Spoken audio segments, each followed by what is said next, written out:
Another thing that you guys are working on that a lot of people are excited about is the new Boeye Reservoir and draining the old reservoir. Can you talk a little bit about all the steps that still need to be made with that? The actual process, I'll be interested in watching some of it myself, but the construction of the new reservoir, the reservoir itself, the physical structure has already been completed.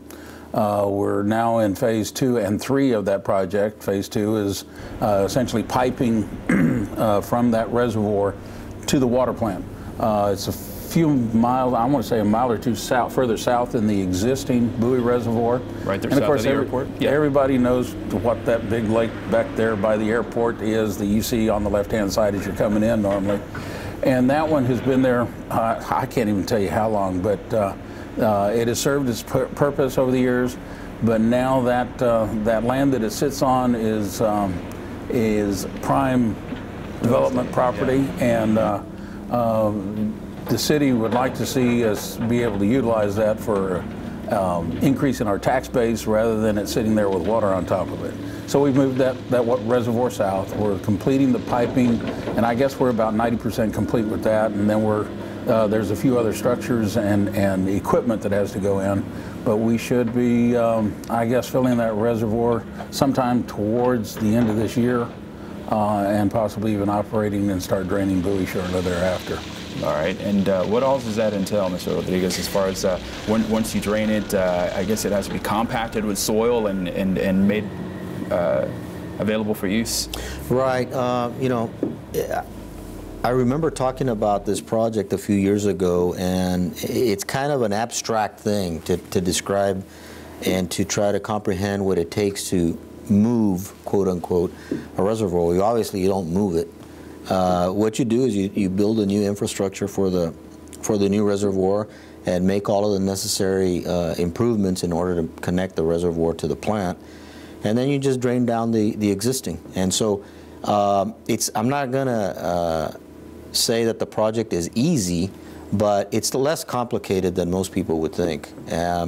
Now, when we're ready to go ahead and put the new reservoir into service, we'll pump down what's there now, what we call the Boeye Reservoir, and we'll use that water as much as we can. Probably 80% of it is our best guess due to sedimentation at the bottom of the existing reservoir and other reasons.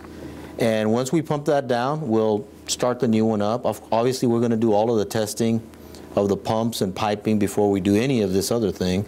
And it should be a very smooth transition where nobody will really know that we're doing it unless you're out there watching the level of the current reservoir go down. And then once that's done, the city's going to take the project over, dredge it.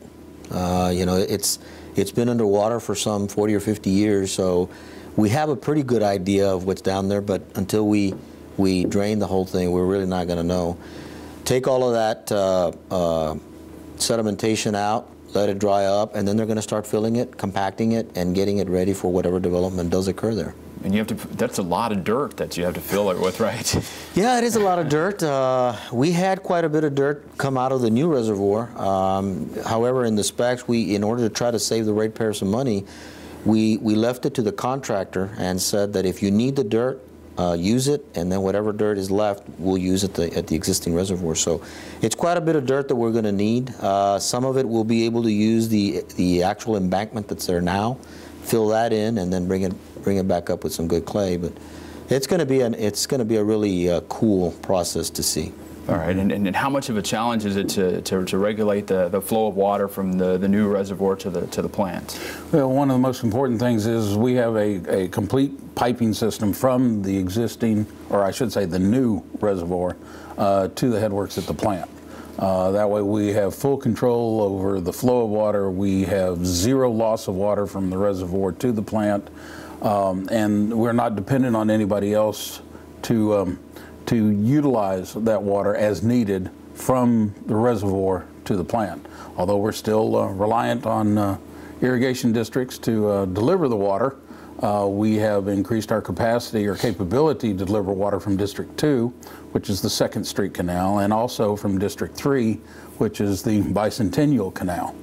And those two irrigation districts have historically delivered water to the city of McAllen, and then we have one more irrigation district on the north side that delivers to our north plant, but we're looking at, once again, the redundancy issue of being able to find a separate district that would be capable, in case anything were to happen to any one of those districts, we'd still be able to provide water to the citizens of McAllen.